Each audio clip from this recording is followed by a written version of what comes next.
There is some things going on over at Spotify. There are artists that are starting to pull their music from Spotify. Neil Young, I believe, being one of the first to do so. Many more are following suit, and he is doing so because Spotify pays Joe Rogan $100 million a year for exclusivity of his podcast, which Joe Rogan uses his podcast to promote bad science, to promote bad scientists, to promote people in a lot of situations who are disseminating massive amounts of propaganda in order to profit. One of which being Joe Rogan. It suits him to be anti-vaccine, considering he owns his own supplement company on it. He is a part owner on it. He also brings in a ton of podcast revenue promoting other similar wellness products. But because of that, Neil Young, along with many other artists, are pulling their music from Spotify. A lot of people who use Spotify are canceling their subscriptions. And let me tell you, we recently had New Year, and one of the things that happens on New Year on Twitter and other social media is people will post these things that Spotify does that shows the most popular podcast, their most listened to podcast, their most listened to music.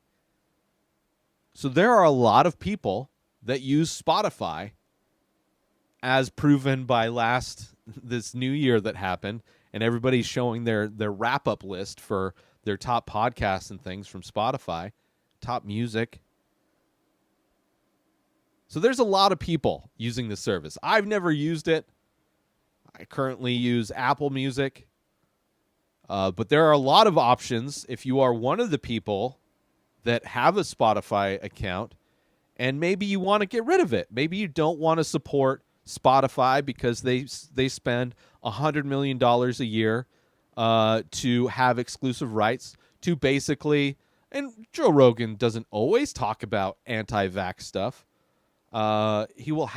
He's good at having conversations, but he definitely promotes and cherry picks scientists and doctors that suit his opinion.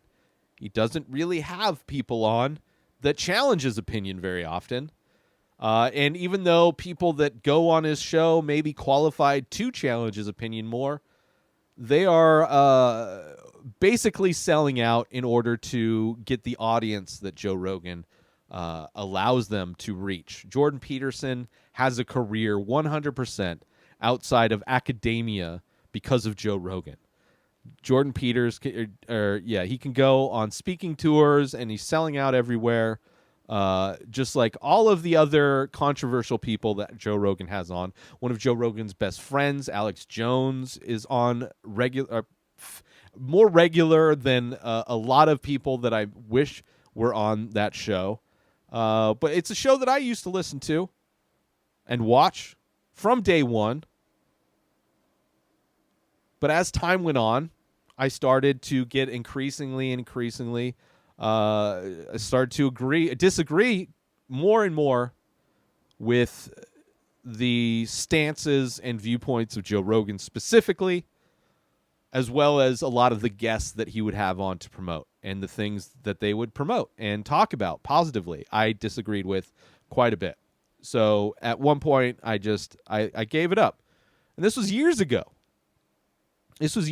And as far as I'm concerned, I noticed him starting to change his opinions on a lot of things and dig his heels into a lot of ideas that he was no longer open to criticism about around when he started hunting.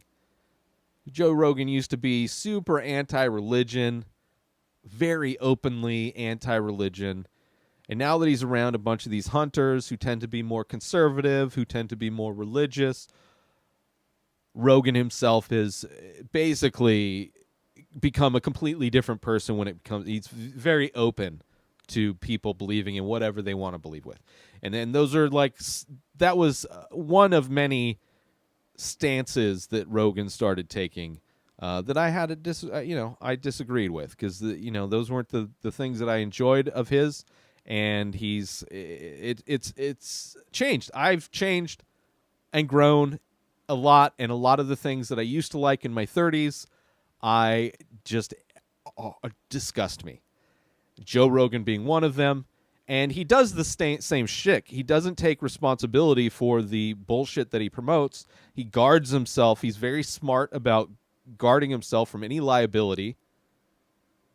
He falls back on he pretends like he's some comic being arrested, like his First Amendment rights are being are taken away. But it's like he's just a rich white dude who wants to make as much money. That's all he cares about. And he wants to promote ideas that he believes in, which one of those things is that vaccines are bullshit. He's been into fake bad science forever. Early on, he had an AIDS denier on his show, and for many podcasts after that, anytime he had a doctor or scientist on, he would invite them to debate this AIDS denier guy. And the problem with that is giving the AIDS denier guy any kind of platform in which his ideals are based in science. It is like this fake thing where somebody's trying to make money by being opposed to modern science in some way, and he's trying to sell a product. He's trying to either sell himself as a speaker or whatever. And Joe Rogan tried to promote this anti-AIDS guy and tried to help him out and get him a platform by which to help him out. That's the type of dude Rogan was from day one. So in that way, he hasn't changed. But he's stopped. He's been closed-minded to a lot of other things, and he's becoming more and more conservative. And even after I stopped following him, I would see clips and things, and to see him blame the California wildfires on Antifa, and then immediately after being proved wrong. He's done a lot. He being like this law and order guy because he's tired of people protesting the fact that George Floyd was murdered by police. Like, he's more concerned with traffic in LA than he is what the people are protesting against. Like, he has become more and more conservative, and I got tired of it. And, I agree with all of these artists that don't want to do it. So, if you are looking to leave, they broke down the prices. Apple Music, which I use and I like. I mean, I get it in a bundle because I have other Apple services, so and it works the same as all the other ones, in my opinion. Apple Music is $5 to $15 a month. Amazon Music is $8 to $10. Tidal has a free version or a $20 version. YouTube Music is $5 to $15. SoundCloud is free to $10. Bandcamp, the prices vary. Qobuz, Qobuz, is $13 to $15. Resonate is the prices vary, and Neil Young's archive specifically is $20 a year. I use Apple Music. I saw another post that broke down how much these streaming services pay to the artist, and from what it looked like, Apple Music was by and large the biggest percentage they pay to artists for streams. So, take that into account if you're thinking of leaving Spotify, leaving a business that promotes anti-vaccine, anti-science. I mean, I don't think any comedian should be like at the level of influence that Joe Rogan is. To have, I mean, it's one thing, it's not, and it has nothing to do with his comedy. It's this other thing he's doing.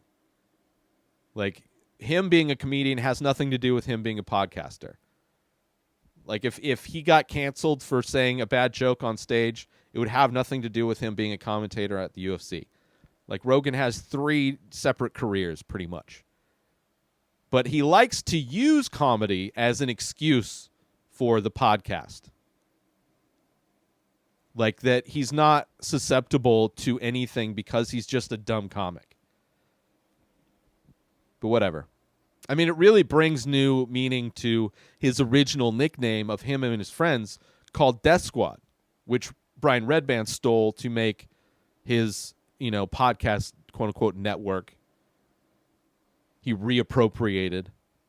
But the original, quote unquote, definition of Death Squad within that universe was Rogan and Tate Fletcher and Eddie Bravo and all his goon squad that he would, his posse that he would tour around with. And he went on, I think it was Opie and Anthony, went on to Opie and Anthony, and I believe it was Anthony that coined their nickname Death Squad.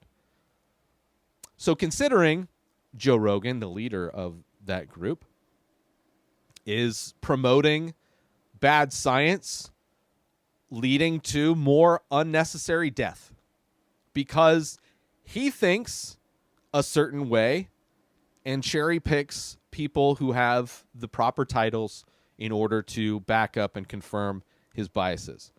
So if you don't want to support that, there's some options out there.